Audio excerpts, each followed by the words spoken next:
Dr. Mohammed bin Abdulaziz Al-Khulaifi, it's great to be with you today. Let me just start for a moment. It's great to be with everyone here. We've just heard some, I think, very important remarks about Qatar's decision to be a kind of platform for problem solving between antagonistic parties around the world, not just in Gaza, which we'll get into.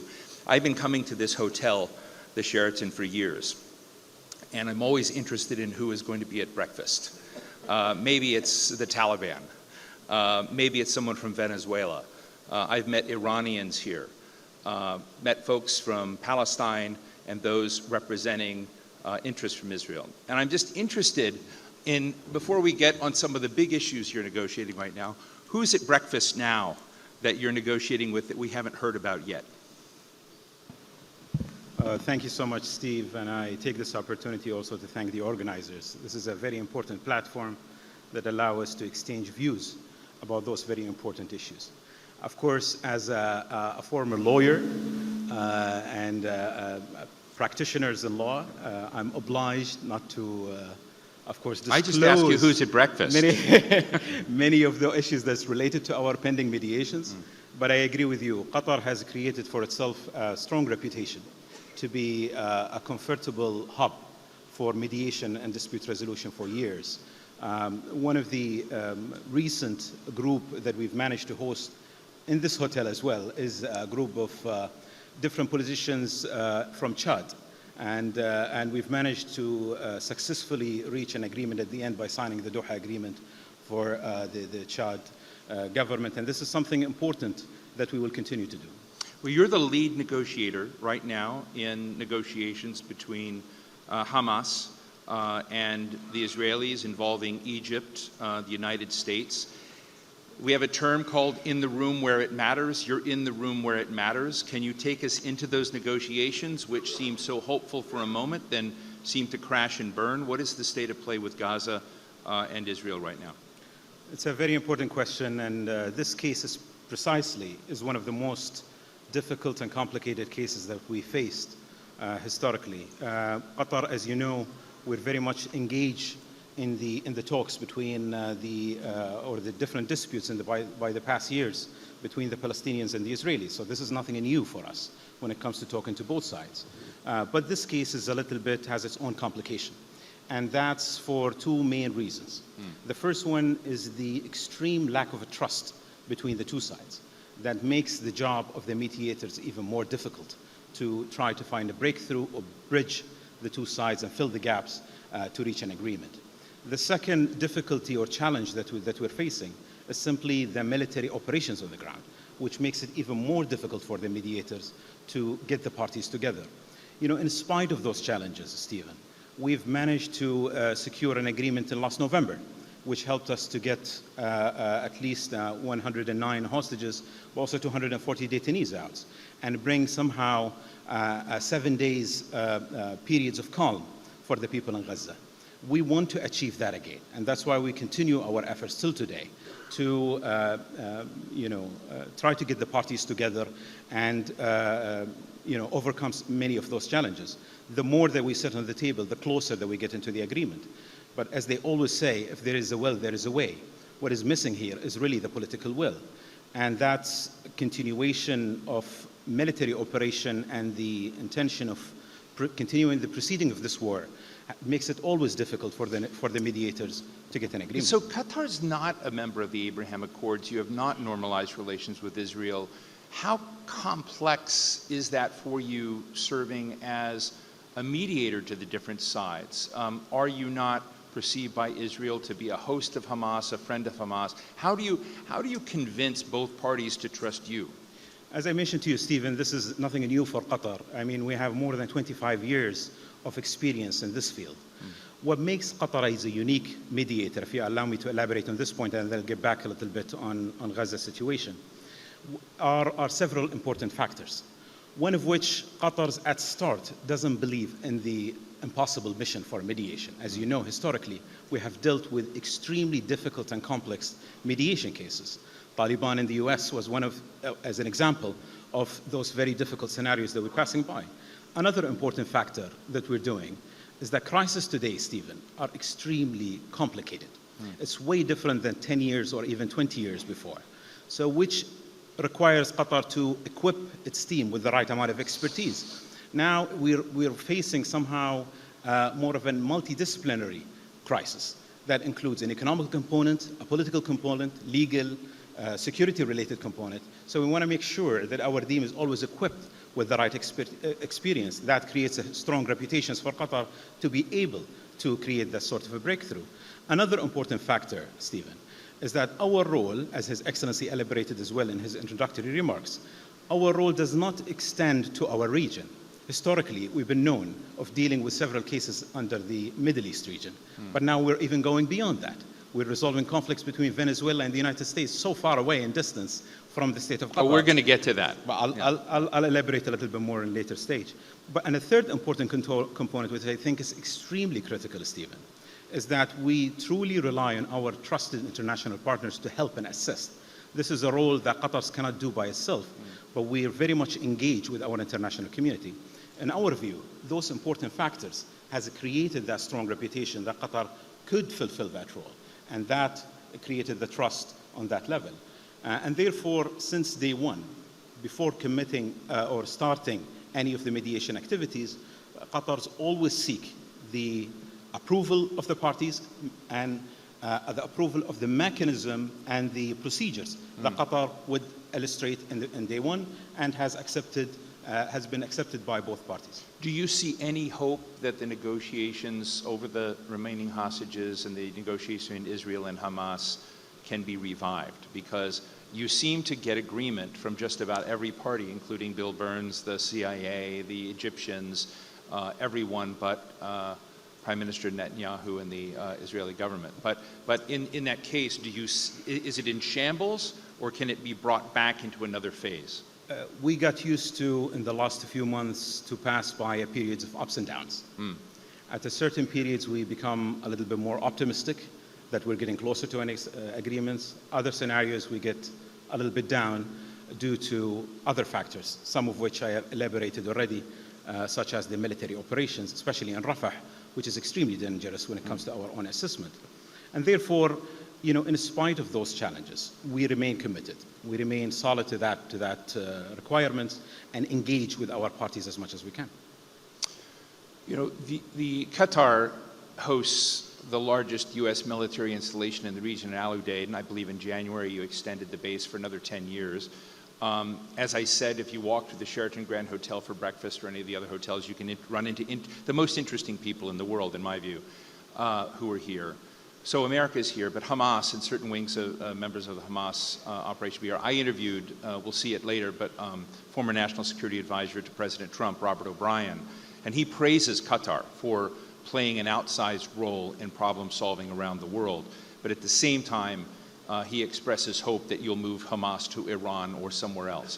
What is going to be the long-term relationship between Hamas? Will Hamas continue to reside in Qatar? Stephen, we're focusing on today. And today, there are a lot of points on our agenda that we're focusing on, one of which is the mediation efforts.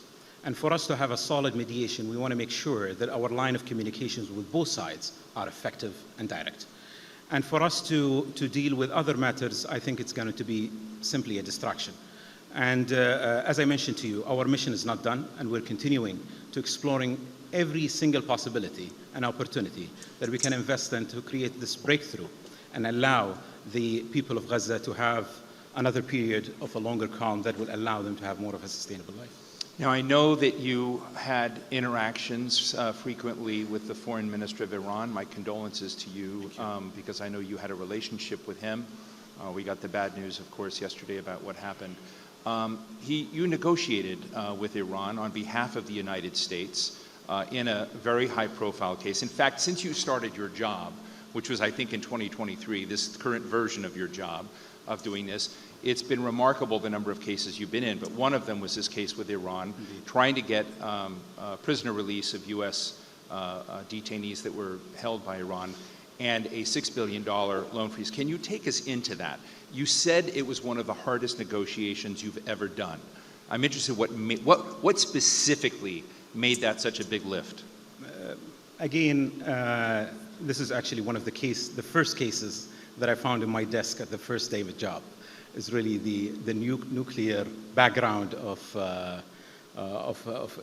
Iran's operation. Did you want to take the job, or do you want to say, hey, give this to someone else?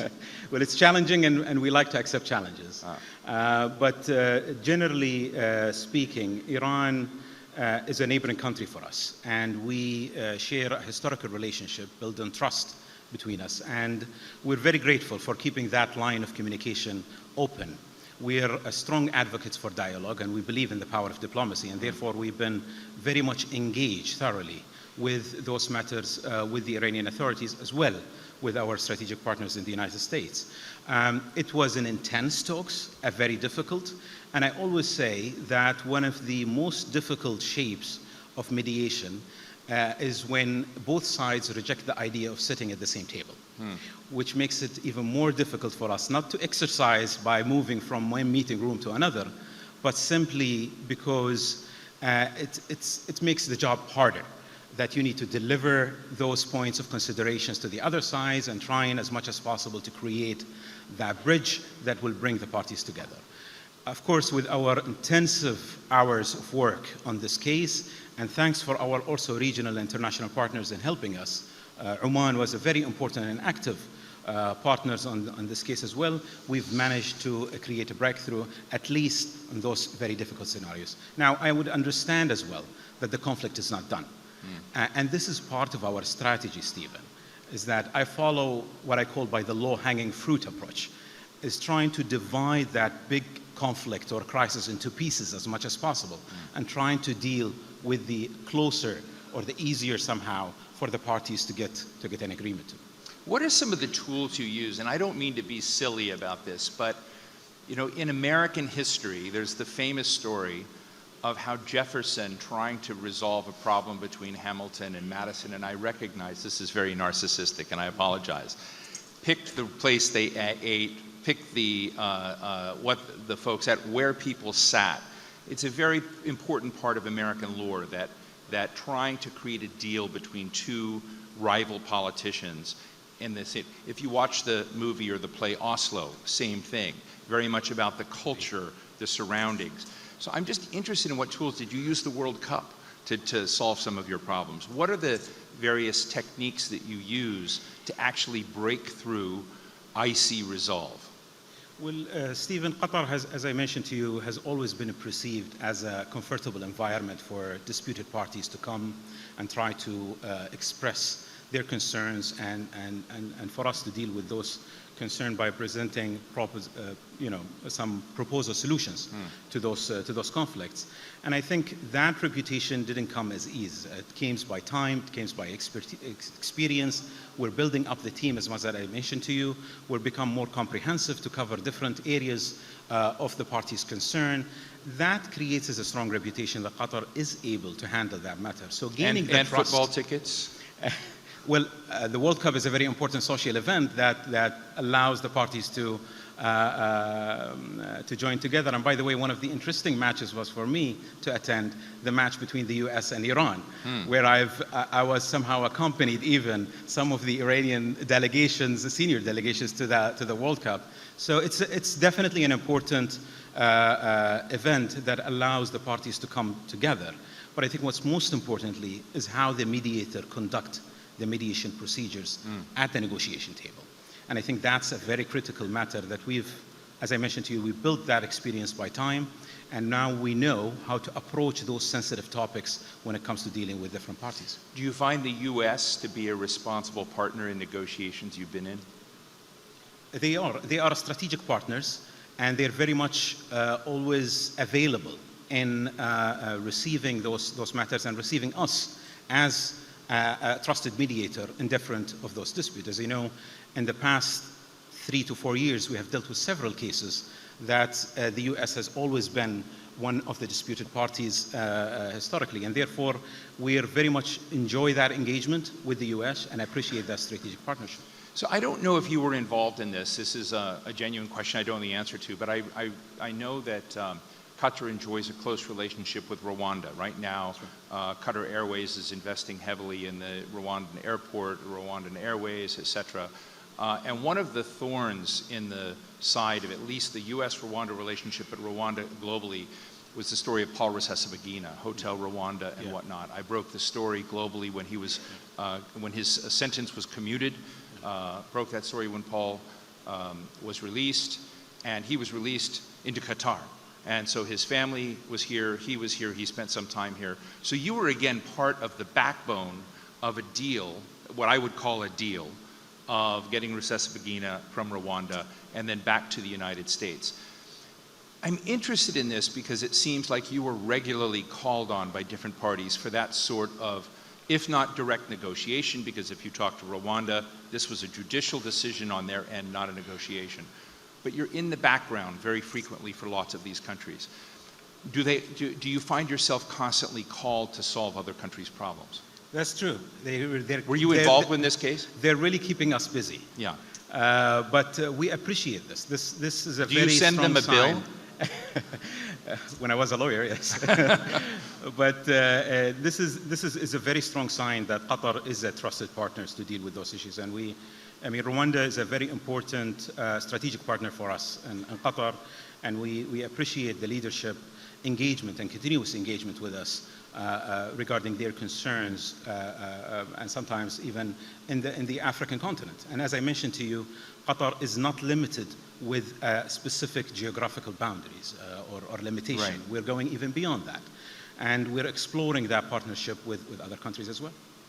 Well, one of the other big efforts you've been involved in, which I found to be very, very moving, was the case of children that had been taken during the Ukraine-Russia conflict and taken and moved to Russia. Now, there are reports that maybe more than 19,000 children have been moved, but there have been, what I would call modest steps in trying to return those, and you've been directly involved with the Russians, the Ukrainians. President Zelensky thanked you for the efforts to return some of the children that had been taken, then you brought them here to Doha.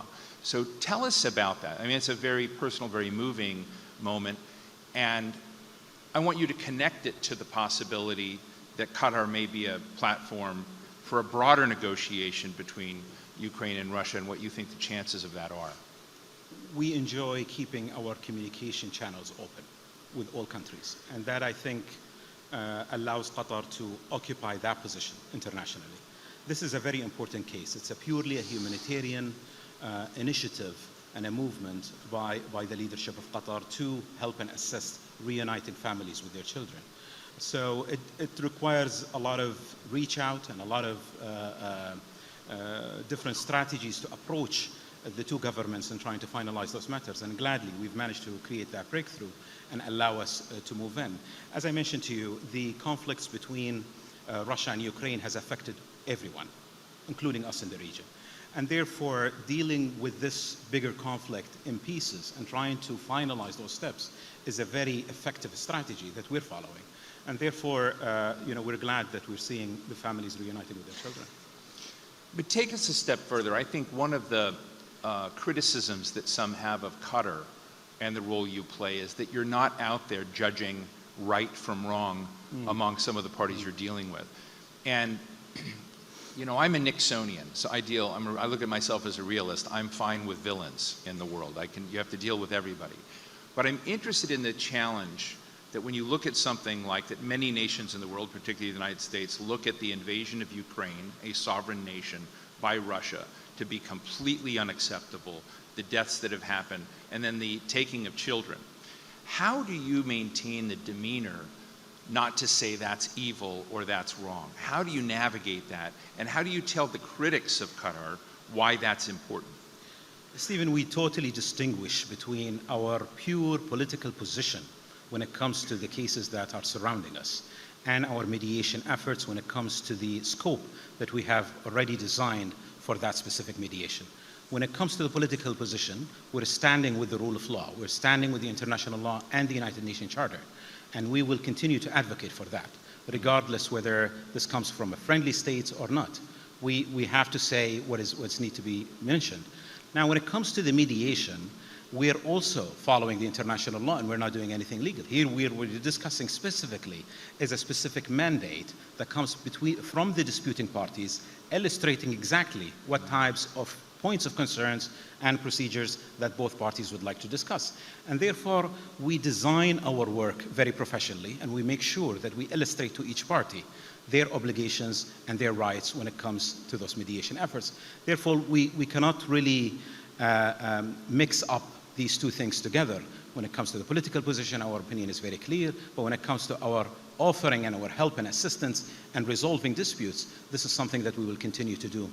History always teaches us, Stephen, that referring to violence or the threat of using violence is never going to resolve the disputes.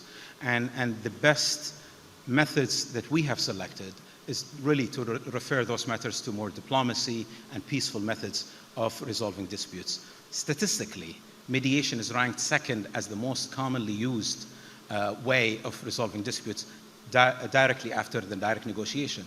This gave us a very strong indication that there is always a way for the parties to resolve their disputes peacefully.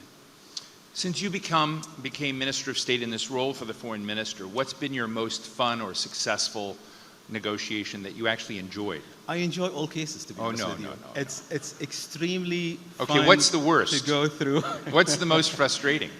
It's frustrating when you do a lot of efforts and unfortunately the parties doesn't reach an agreement. Of course, this is something normal that touched base on all of us. How high would the Gaza case? Gaza is a very good example. I mean, the more efforts that we're putting on the table, the more that we're expecting the parties getting closer and closer towards their agreement. Unfortunately, the reality does not reflect that. And there are other factors that I mentioned some of it to you, that really prevents that agreements from moving in. But honestly, it's a different scope of work for me, and this is something that I enjoy doing. Does Gaza and the situation there feel like what you would describe as a genocide? So, the Gaza situation is extremely difficult one since the first hours of that conflict, and we continue to assess and present even clearly our political position when it comes to this issue. Of course, this case has occupied the world's agenda today, not only at the regional or even in the international, but mainly under the international institutions such as the ICJ. The ICJ today is extremely busy dealing with several requests by other states related to the situation in Gaza. And therefore, we always rely on those independent institutions to reflect on those important cases and present the realities on those issues. As you kind of look at these cases, and one of the things in the back of my mind when I think about conflict is I remember the embargo between Saudi Arabia, the UAE, and Qatar. Yeah. And at that time I said, who's going to resolve that? Where's the negotiator? Were you available to help solve the problem between? But I mean, I know that that's a silly question, but I think part of the question is, how does Qatar become, is it always a function of conflicts you're not part of that you can do? What becomes an issue when, like the tension that you had between the UAE and Qatar? What's the responsible way when you're one of the parties out of that situation? So it was a difficult period that passed by not only Qatar but also the region to have neighbor countries are in conflict. But we know that the only pathway towards that is really to sit at the negotiation table and resolve that matter. And that what happened in the Rula agreement came into place. And therefore, we strongly believe that being transparent and expressing your concerns directly at the negotiation table is the best pathway towards those issues. As a matter of fact, I was very much engaged in the past difficult Gulf crisis period on the legal cases. I was handling several of the legal cases at that time. But I realized at the end of the line that getting those leaders at the same table and signing Al-Ula agreement will be the best sustainable pathway towards a better relationship. And currently we obtain a solid relationship with our neighbors, and very transparent and healthy relationship as well. Another case, I mean, you've been so busy since 2023, I can't believe it, and so many of America's cases you've been dealing with. I feel like you're our secret negotiator, James Bond, that we never talk about. But one of them is Venezuela. It's a case that I knew nothing about until this morning, where you negotiated the release of 10 Americans being held for one Venezuelan held in American prisons. How did that happen? And I won't ask you, I mean, it's the fault of the media for not elevating it more, but can you just take us into that room? Well, the nature of many of the mediation is to remain confidential. But not after you succeed. I agree with you. And after we've managed to get an agreement, it went to the media and people knew the role that Qatar has played in that specific case. And our work is continuous. As I mentioned to you, the crisis looks big, but we're trying to dissolve many of those elements so we can reach a better agreement. But how did that initiate? Did the Venezuelans come to you? Did America come to you? So, as a matter of principle, Qatar will never initiate a specific mediation procedures without receiving the written approval of both sides. That's a specific condition that we follow, and that's something that we've managed to gain out of both countries who entrusted Qatar to play this critical role. Again, any mediation or direct negotiation would have huge difficulties at the start, but because they trust the process and they trust their mediators, they become more comfortable in expressing those concerns, and for us to creatively trying to come up with reasonable solutions that can bring the parties together. That's the example of Venezuela and the United States, and that's the example of several other mediations that we've been involved in. There was a time, I'm going to be very candid, from my own knowledge and awareness of friends in the Qatari government, where I would argue that America did not treat you well, did not give Qatar the status it deserved. There was an icy period. To what degree do you think the decision to make this form of diplomacy and mediation, you know, a strategic asset of Qatar that has benefited the, has it changed and broken the ice? Do you feel deeply rooted with the United States now? I think we've proven that we're a reliable international partner, that the United States can definitely rely on Qatar in dealing with the most difficult, complicated, complex cases that are facing us today. And we build that by taking a step and engaging even heavily with the institutions of the United States. So we're not making it a personal relationship, we're making mainly an institutional-based relationship with the different entities in the United States. And therefore, I think our relationship has grown tremendously, and we are now in a position that's way much better even the previous years when it comes to our relationship with the U.S. Now, Roger Carstens, who is our envoy for hostages, is Roger here? Oh, sorry, apologies, Roger, I'm going to talk about you. He does extraordinary work right now when you look at the, I would say, the industrialization of the taking and detaining, unlawful detaining of people not around the world, not just Americans, but many around the world, as an industry to seek influence, to get money, etc. Again, this is another area that I know that you're part of the backbone of behind there. I'd love to get your take on how to pull the plug on that industry. And I also want to thank you for working with Roger on his behalf, because I know you do a lot. But talk to us a little bit about that ecosystem of hostages taking and basically state-based taking. This used to be something that was done by non-state actors, but now you have states. Evan Gershkovich, who's an unlawful detained colleague of mine from the Wall Street Journal, held in Russia, is one top of mind, but there are hundreds, if not thousands, of people detained today. I always say talking to the right people, practical, makes our job easier. And so we appreciate this friendship and engagement. I really didn't know he was here. So. I appreciate this friendship that I obtained with Roger and continuous engagements. I call him most of the time. He called me the other times, and we're trying as much as possible. We engage heavily towards many of those cases. This is important. This is the, as I mentioned to you, the ultimate objective for us to engage in many of those mediations is a purely humanitarian, is to get those loved ones back to their families, is to get the peoples reunited with their families back again. And that's our main objective. And to have reliable people and closer partners that you can depend on in dealing with those difficult scenarios and difficult situations is extremely important. when you sort of see the industry growing the way it is, and you see an expansion of the number of people detained, what is your sense of what we need to do to unplug that ecosystem? It's an unfortunate scenarios, unfortunate events to see so many people are detained. And they're for several reasons. And when you talk to the governments, they give you different justifications. What's most importantly is how can you create that line of communication strongly with them and trying to get those people out. And I think that's what Qatar continuously proven to the world, that it's able to fulfill that role. But I think most importantly in the global scene, it's important that the international communities also take up those responsibilities. Further engagements by the UN members and those important international organizations are extremely essential to really illustrate this dangerous acts and continue to help and assist in different scenarios. So I ask this question really cautiously and carefully because I don't want to in any way trivialize what you do. What you do in terms of negotiating, and I look at it as an incredible asset of Qatar. Does being a rich nation help?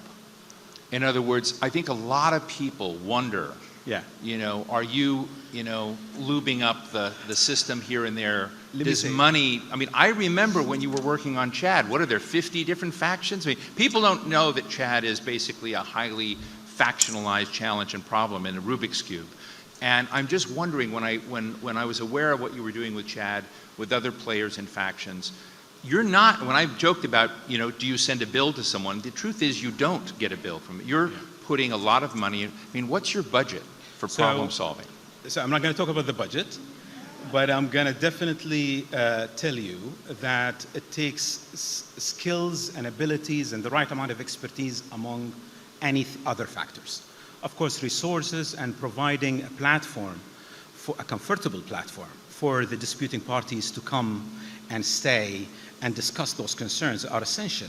But we know that this is not going to resolve the issue. The problem is not about the size of the room that the parties will sit in or the view that they're going to look at, but most importantly, the process and their points of considerations, whether it will be met or not. And I think that's the important skills that Qatar's obtain and would be willing always to apply that skills in practice. Any chance you'll help China and Taiwan? Well, there's no limitations for our reach out, and we will continue to help. So let me ask you just as we close here, fascinated, and I've loved this, and you went to UC Berkeley, I went to UCLA, so we're almost, we're basically cousins. But I'm interested in, as you look out at the world, I was very taken with the fact that you don't enter a negotiation, you don't self-initiate. You wait until you have signed agreements with both parties. You have a highly structured approach to dealing with this. But when you look at there, and take your negotiator hat off, your government hat off, when you see a problem out there that needs to be solved that you're just wishing you could get involved with, what would be some of the outstanding issues that you would like to see Qatar play a constructive role in the world? So as I mentioned to you, because our policy is to always keep the channels of communication open. So we've always been perceived as a comfortable place for several of the disputing parties to come in and refer their matters to Qatar. Now, I have to be honest with you. We've also intensified our engagement with several countries right now around the globe, asking, of course, to assess the current situation, but most importantly, to play an effective role in helping and assisting finding a breakthrough. So this is part of our foreign policy, parts of our continuous engagement with the international community, including the disputing parties. Who are some of the countries? There are so many countries, I have to be honest with you. Who are you having breakfast with tomorrow? We have a lot of countries in Africa, Latin America, in Europe. We got so much heavy engagement. In Asia, it's also not far away from many of those disputes. But again, I think what's most important is that they look at Qatar as a comfortable and trusted mediators to deal with those issues, and therefore we appreciate that engagement. Are you helping to negotiate between any people in this room or audience that are here attending the Global Security Forum? We will keep it in easy talks these days. Okay. Ladies and gentlemen, please give a round of applause to Dr. Mohammed bin Abdulaziz Al-Khulaifi. Thank you so much for sharing this with us.